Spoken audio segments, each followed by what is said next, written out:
This video is a recording from one of the presentations of the Dubai Mastermind that I did the other week, specifically from Tobias Pierce. So Toby built one of the biggest fitness apps worldwide called Sweat. So he built Sweat to over 50 million users, doing over $100 million in revenue, and then selling the whole company for over $400 million. I got a deal done for a published headline figure of multiple 9 figures, which is awesome, but the reality is... Now, over the next couple of years, he then used all of that money to found his own family office, which he now operates out of Australia, where he just owns and operates multiple 8- and 9-figure businesses. I am now an investor. I run a family office. I have 35 companies in my portfolio and a variety of other activities outside of that. And in this presentation, he shared his complete journey, not only on how you can go from 0 to 8 and then also 9 figures, but also on how you actually make a lot of money along the way. Build your company as if it needs to pay you dividends. It's the single most value creating activity you can do. So I'm super excited for this. I will not talk any further. Let's get right into the video. The majority of the content that you will see online talks about how to scale, from 7 to 8 figures or 9 figures and beyond. And then the majority of society and traditional media will sensationalize and incentivize the idea of selling your organization.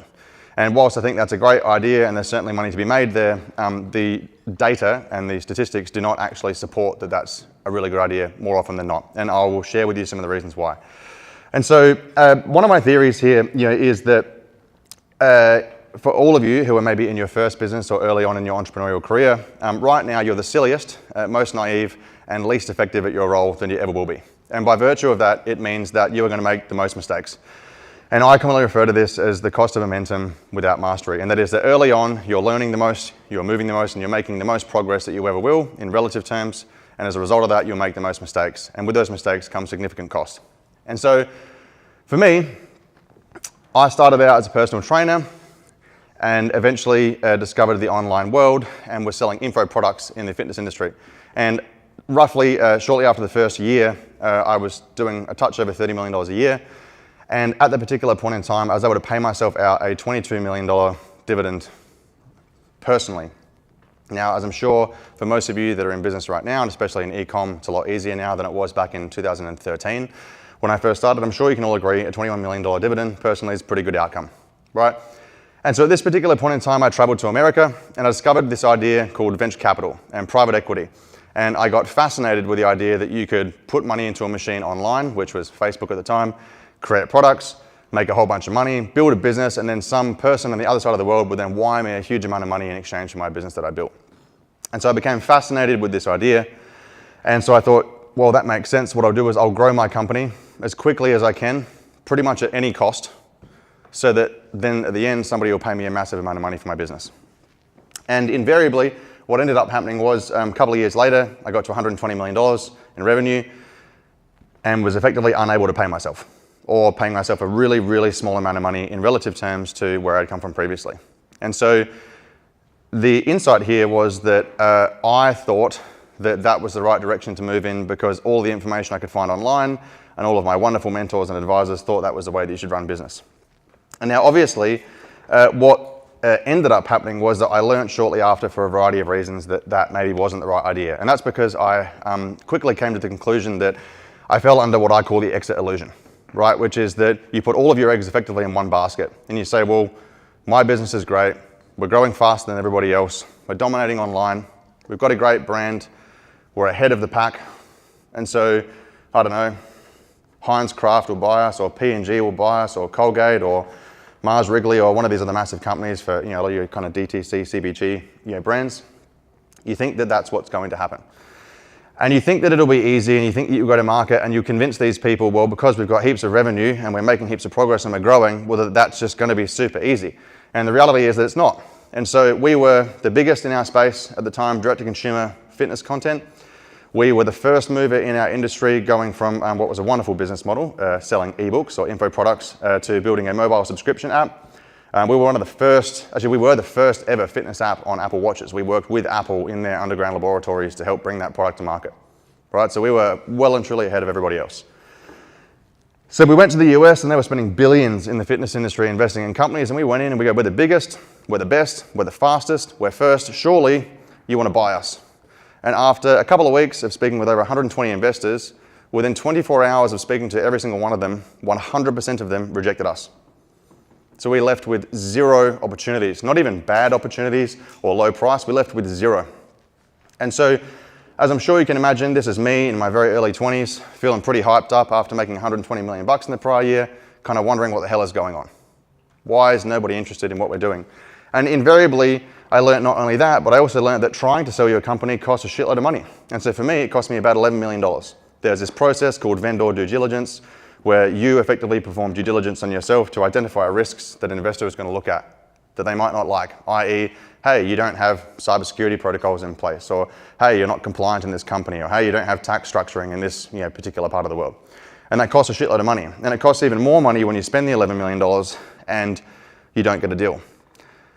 12 months later, after going through this process, finally, I found an investor who I eventually came to the conclusion was silly enough to be interested in buying our business. And so naturally, went back through the process again, did all the due diligence stuff, negotiated with them, and a 400-page contract later, ended up with a deal. A wonderful deal. A deal that I was super excited about, and so excited about that for the 3 months leading up to doing that deal, I grew the workforce in our organization by nearly 50%. So we recruited a whole bunch of other people. The deal included 2 important things. One, I was going to get a whole bunch of money, which was great because I felt like I was going to get rewarded for all the effort that I put in for the last couple of years. And 2, they were also going to invest a whole bunch of money into the company, and they wanted me to remain as CEO, to grow the business, to make it even bigger, and we'd have a massive win on the other side of it.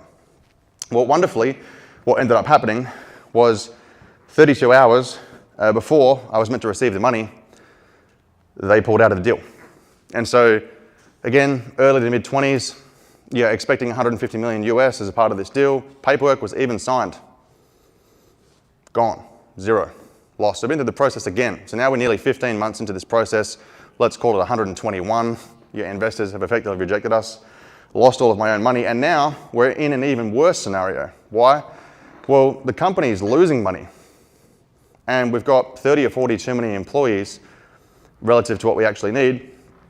And coincidentally, a few weeks later, COVID hit. And then coincidentally, a few weeks later, I broke my leg. And a couple of weeks after that, I got divorced. Right? And so at this particular point in time, I was not feeling super intelligent.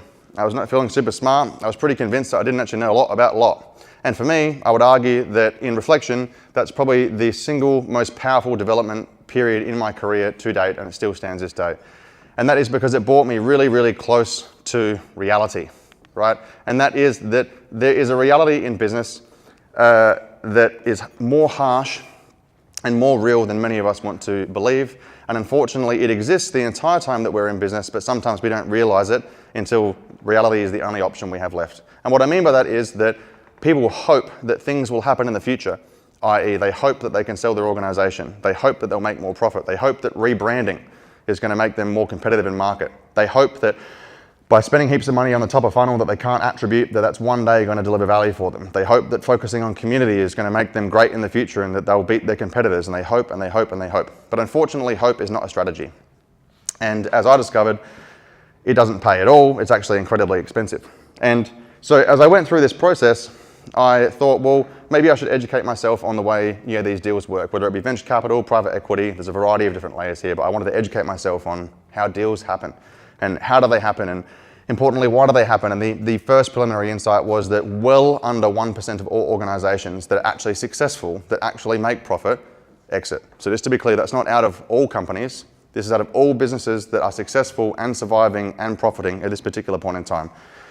Now, you probably see that number and you probably are wondering, well, what the hell? All I see in the media is this brand got bought, Poppy got bought, this tech company got bought for $1 billion this, $1 billion that, whatever. But the reality is those companies are not really even the 1%.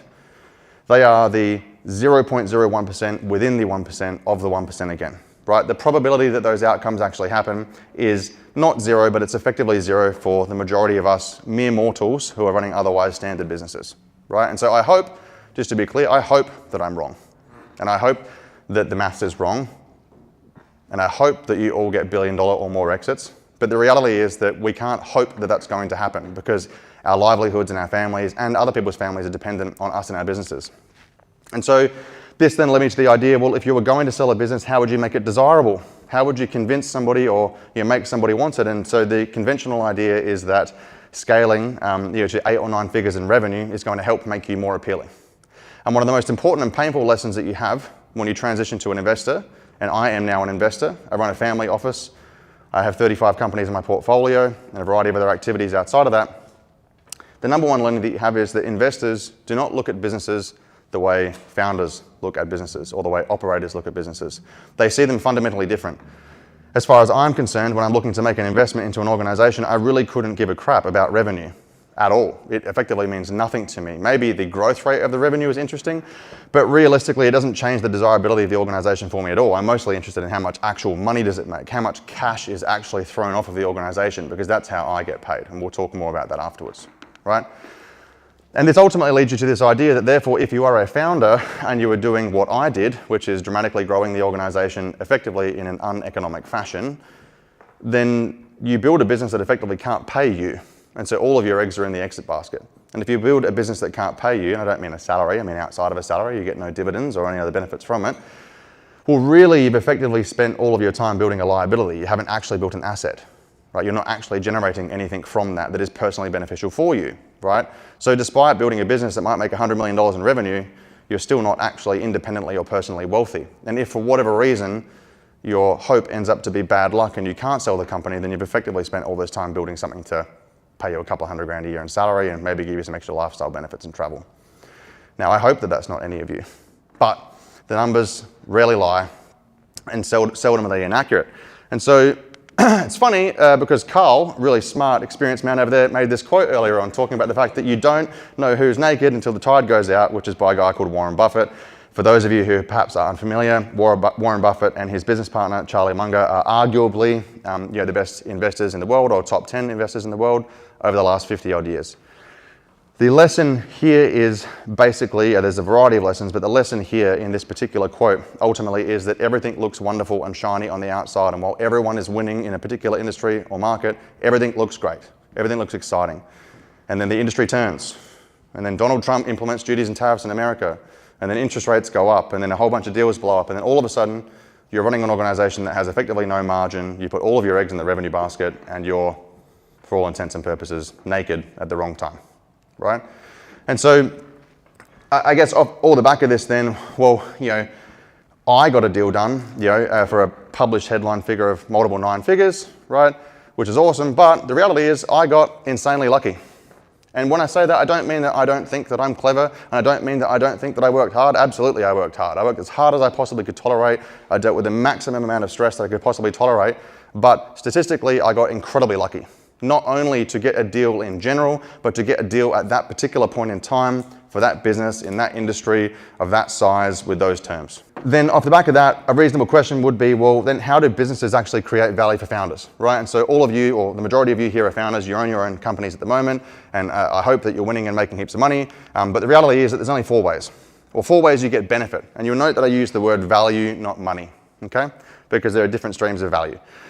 But ultimately, despite being a founder and or a shareholder, you're effectively an employee of your own company if you're working in it. Just as a raise of hands, does anyone own their company but not work in it here? No hands. Okay. All right. So each of you, presumably, if you're operating in some degree of operational rigor and sophistication, you pay yourself a salary and or a bonus. That's one way you make money. Another way is that your company makes a profit. And if you have profit and you have cash flow left over that you don't need, you can get dividends, right? You can also make money if you do somehow manage to sell your company, a part of it or all of it, and ultimately you can also get value from it by being a consumer. And when I use the word consumer here, I mean that you get lifestyle benefits. For example, who here extended their trip to Dubai by a couple of extra days either side? Hand up. Okay. Who here dines out at nicer restaurants when they travel for work than they otherwise would when they're at home? Yeah. Okay. So there's a whole bunch of benefits that you get by virtue of being a founder and owner of a company. Okay.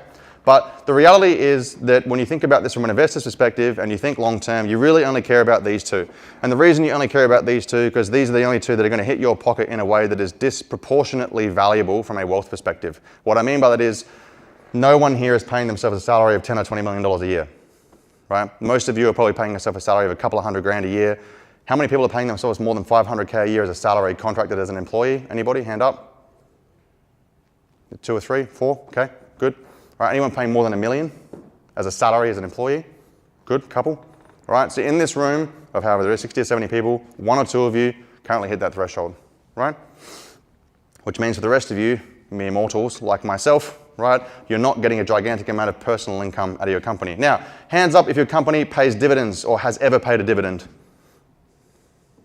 Okay? Hands up if a company has paid a dividend to you for more than 5 years consecutively every year.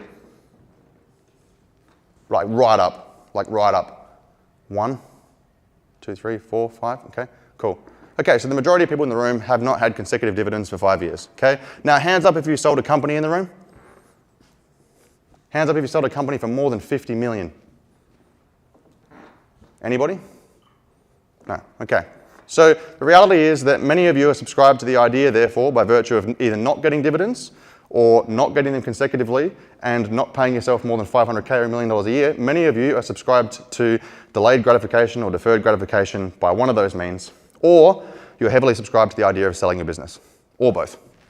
And now, the important thing, therefore, is, well, if this is what a lot of people actually ultimately end up thinking, well, what actually is the gap here between that and reality, right? And the reality is that most of us grow revenue inefficiently, to my point before, because margin is terrible. Most of that growth comes with no actual free cash flow generation. And for those of you that are running physical goods businesses, managing inventory and or have ever made inventory errors, you will know exactly what I mean. You can make a profit, but you can have actually no money in the business. And ultimately, over time, as your margins degrade, if you're not hyper-disciplined and you're not able to manage your cash conversion cycle really well, then you end up with not much money at all. So then you do try to sprint to an exit, and you get to an exit, and you do a deal for, let's call it $100 million, right? But one of the biggest secrets in the industry of investing is that no one ever actually pays how much money they sign on the contract. So this is very different to buying a house. If you go and buy a house for $1 million, normally you settle for $1 million. $1 million of your money leaves and goes to the other person or the bank's money, whoever's money it is. But it's $1 million is $1 million. If you sell a company for $100 million, you almost never actually get that. You'd be lucky actually to get half of that. And I'm going to talk you through a little bit what that looks like. And we're going to start by running an experiment here which talks about this idea. So even if you were to achieve an exit, how big does it actually have to be like meaningfully life-changing or at least like retirable, right? And again, each of us will have different definitions of what a retirement lifestyle looks like, but let's just play a game, gently with one another, right? And so let's assume that we do a deal for $50 million, and you can do it in whatever currency you want, your local currency, 50 million of that, right? So, and then you would need to ask, well, how did you actually get that valuation, right? And so let's assume that you were very profitable, and for those of you who don't know what EBITDA means, it's just an academic way of profit. It's a version of profit that organizations generate. Let's say you do $5 million a year bottom line. Now let's just do a survey again, hands up. Who does more than $5 million EBITDA at the moment? 4, 5 people, okay. Now, let's assume that you 5 people sell your company for $50 million because you get a deal that values you at 10 times your EBITDA, and let's assume that you're all at 5 million flat, just for argument's sake, okay? Now, just to be clear, okay, the median valuation range for businesses doing about $5 million EBITDA is a touch over 5x, right?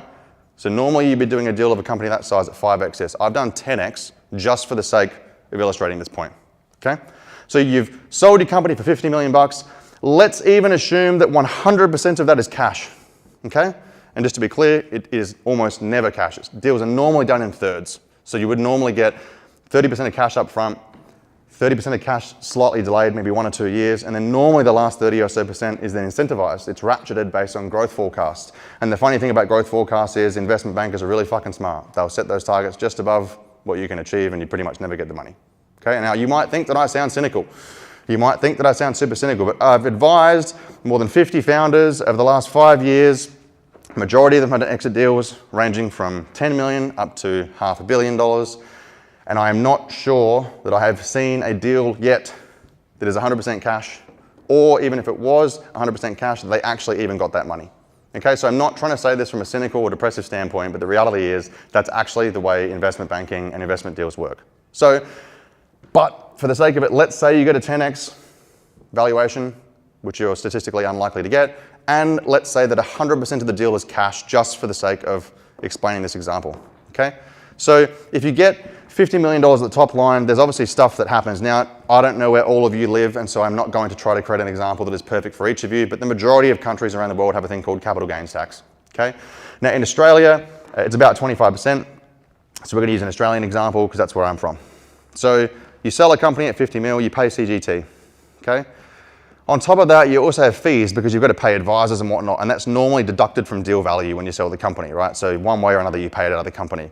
And the reason why it comes out one way or another is because they then normally do what's called a net working capital adjustment, which is basically an investor's way of saying, well, this is your company, but I need some cash in the bank to actually run the business, okay? So one way or another, deal value gets adjusted. So after all of that, for $50 million, you really get about 32 and some change million in your pocket.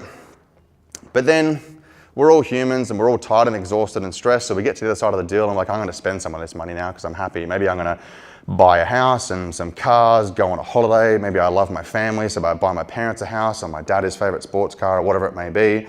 Doesn't really matter whatever it is, but normally it's about $3 to $5 million in my experience that people spend. So we've gone from 50 million in a 100% cash deal at a 10x valuation, which is unlikely. And before we've really even actually lived our life or done anything, we're already down to mid-20s in terms of capital available. Now, the obvious question that you would then ask is, well, I've sold my company, let's assume that you're not working. So I've now got 27.5 million bucks sitting in my bank and I'm not working, which means I don't have a salary, okay? So now my job is, in simple terms, to invest my money. And what do I want to do with my investment? Well, I want to generate an income, okay? So we take the money that we got from the deal, but now we've got $27.5 million in the bank. Let's assume we got a really fucking nice house and a Ferrari or something if that's what you're into, okay? So we've got 27.5, nice house and a Ferrari. Those things cost money to run. Now let's even assume that you make no errors in investing, okay? So let's just assume that you are perfect and magical at investing, so fucking good that you never lose a dollar. Now just to be clear, my first few years after selling my first company, I lost $5 million, okay? And I consider myself to be okay at this, all right? I lost $5 million, all right? So let's assume you though, because you know more than I do after this session today, let's assume you make no errors, all right? So you have a 0% error rate. And just for conservative sake, let's say you put your money into things that pay you cash. And for those of you that maybe invest in the stock market, you'll know when you're investing in growth assets, they grow in value, but they don't always actually pay you cash today, right? But you can't live off that, so you've invested just in cash flowing assets. Let's assume they make you $1 and a bit million a year. And let's assume you're in a part of the world where income tax is roughly 50%, because generally speaking, that's what it works out to be. So you've gone from a business that was doing well, valued at $50 million, to get $27.5 million to invest. You're now all the way down to sort of 600K and some change in income per year, which by the way, by the time you've adjusted it for inflation is about half of that. So now you make about 350K a year. So the net maths here is really fascinating. You now make, on an inflation-adjusted basis, $350,000 in income per year, but you were previously, for argument's sake, paying yourself $250K a year and making $5 million in EBITDA, which gives you optionality, and you've also got some lifestyle benefits. So the actual income discrepancy here is $4.9 million. So you've gone from owning a business, making that money personally, to effectively giving that business to somebody else to get $27.5 million and a few hundred grand a year in income. Does anyone think that that sounds like a really good deal? Doesn't sound like a very good deal to me. Okay, so this clearly doesn't fucking make sense, right?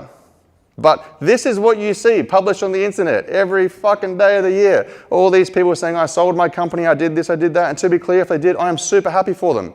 I hope they feel very proud and I hope they can live their life perfectly with no risk and no insanity forever. But to me, because I have a whole bunch of issues and insecurities, that would freak me the fuck out. Because I'd be wondering, how am I going to get paid? What's my purpose now? What am I doing with my life?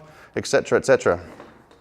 And so then the obvious question is, well, how do I actually get value from my business? And what's the best way to run my business so that I actually get benefit from it over time and that I don't end up in a position where I have some money in the bank and I spend all of my days, hours and weeks being afraid that I might mess it up and lose $5 million like I did, okay? Well, firstly, it starts by designing a business that actually pays you. And ultimately that comes down to several core ideas, but let's assume that you want it to pay you, and let's assume that you also want to have the optionality to sell it in the future for whatever reason if an opportunity comes up, because you should also design for that, right? And so realistically, if that's your goal and you want to be responsible, and to be clear, I emphasize the word design, right? You are designing the future state of your organization. And to be clear, this comes from the idea that as an operator and founder, you need to think outside of your business. Most of you think inside of your business. What is my next decision? How do I improve CAC or ROAS? conversion rate, UPO, AOV, ASP, ACP, whatever the metrics are that you want to use. Most of you are focused on that. And to be clear, as an operator, that is 100% what you should focus on. As a founder inside your business, they are the most important things, generally speaking. But as an asset owner, as a person who owns an asset that you're effectively investing in over time, right, you have to think about this a little bit differently. And so one of those things is you want to maximize dividend capacity. The other one is that you want to structure it in a way that maximizes the potential for a future exit and that value is as high as it could possibly be. And finally, you want to structure it to create operating leverage, and that is running on the assumption that one day, even if you don't sell your company, two things are true. You still want to be able to get money out of it, number one, and number two, you don't want to be hustling 60 hours a week to keep getting money, because that's not necessarily exciting 10 years later. And I know that because I've owned businesses for a very long time. Eventually, you get over it, right? And so that therefore means that ultimately what you're actually designing for is this thing called predictable cash flow, not profit. Show of hands in the room, who here confidently knows the difference between profit and cash flow? We're not going to get too academic, right, because we don't want to get too far down in the weeds, but we're definitely on the right track. All right, so a quick little ramble. Please interrupt me wherever I may lose you here temporarily. EBITDA stands for earnings before interest, tax, depreciation, and amortization, right? So straight off the bat, tax, depending on where you live, is somewhere between sort of 25 and 40% at the corporate level, unless you're really lucky to have your business based in Delaware or Ireland or here actually in Dubai or Singapore, but generally speaking, we're paying about that, right? So nearly a third of your money of profit is already gone, okay? Then you have depreciation and amortization. You might own some vehicles or assets that you write off and go down in value over time. That also comes off of it, right? And then finally, hand up, does anyone in here build software, a software company? Yeah, so software, traditionally, the way it's meant to be accounted for is using a term called CapEx. You don't need to worry about what that is if you're not familiar with it, but it's normally accounted for using CapEx. CapEx is below EBITDA. And then finally, hands up if you have inventory in your business. All the way up, please. Okay, and then hands up if you have inventory and are rapidly growing, more than 30% a year. Okay, cool. So for all of you, that means that you have probably paid suppliers in advance for more inventory than what you're currently selling right now. So even if you make heaps of profit, a lot of your money has flowed out to pay tax. It has flowed out to pay for inventory, and it has potentially flowed out to build things like software or acquire other capital assets, which means that there's a very, very reasonable circumstance where you actually make a lot of profit but don't actually have any cash in the bank, which is the point that we're at back here, okay? And so if we're designing our business to actually generate money that we can take home, there's effectively 5 fundamental things that we need to focus in on. And they're on the screen right now. Margin, right, so margins, and we'll go through that. The cash conversion cycle, working capital and balance sheet management, probably sounds a little bit boring, structured dividend policy, and founder operating leverage, okay? And so you would be familiar with all of these things. So the first one is margin, okay? Now, when most people think of margin, almost exclusively they think of gross margin, right? Carl talked about it a little bit before. You'd see this online. Gross margin, or GP, is traditionally speaking the most popular thing to talk about as far as e-commerce is concerned. But when you think about the business as an asset, there's a variety of other things that you think about here. Now, just to be clear, these are ratios that a lot of e-com, let's use apparel, right? So these ratios will be super useful for apparel, okay? But the ratios will be slightly different depending on what category and product that you're playing in, right? But the reason why we have something like this set up is that then when you're making decisions day to day, go, oh, well, can I employ another 3 people? Is that a good idea, right? Like, is this the right price for our product to be or not? Is this the right cost that we pay our supplier for the product? Does air freighting versus sea freighting have a bad impact on my P&L? Does having too much inventory and storing it in my 3PL for too long cost me too much and degrade gross margin? All of these things that many of you would have thought about or talked about or heard about, all of these things are represented inside these groups, right? So this here, in my opinion, is the #1 management tool that founders need to run and grow their business.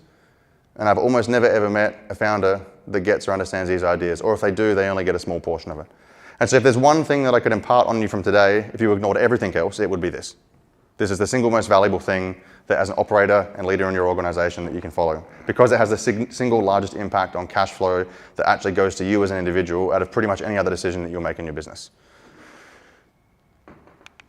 After this, you then obviously want to figure out, well, how do we fix these margins? How do we improve some of these margins? You have to move forward, to actually add value back to the business. And it's effectively, these 3 ideas, right? And so one of them before, on the improving unit economic side, that's effectively a huge amount of what Carl does. He covers about 70 or 80% of that, right? So point number one is, how do you dramatically improve and or sustain healthy unit economics over time, right? Because that's going to be right at the top. It's going to flow all the way through that P&L, right?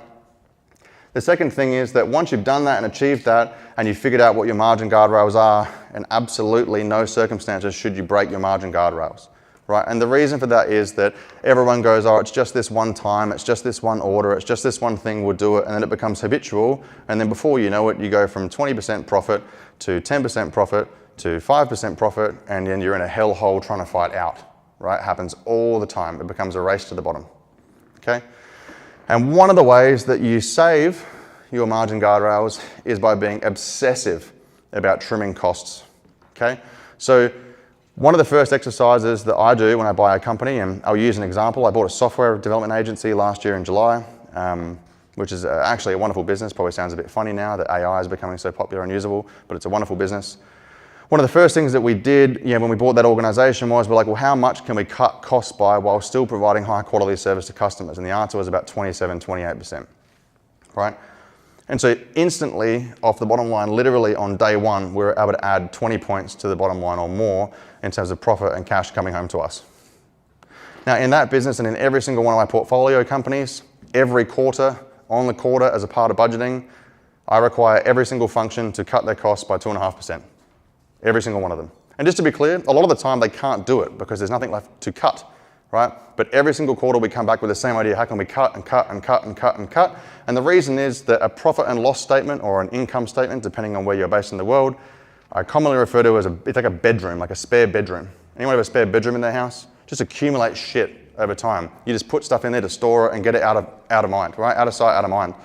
But unfortunately in this circumstance, the stuff you're putting in the spare bedroom actually costs you money. Right? It costs you hundreds of thousands or millions of dollars a year in opportunity.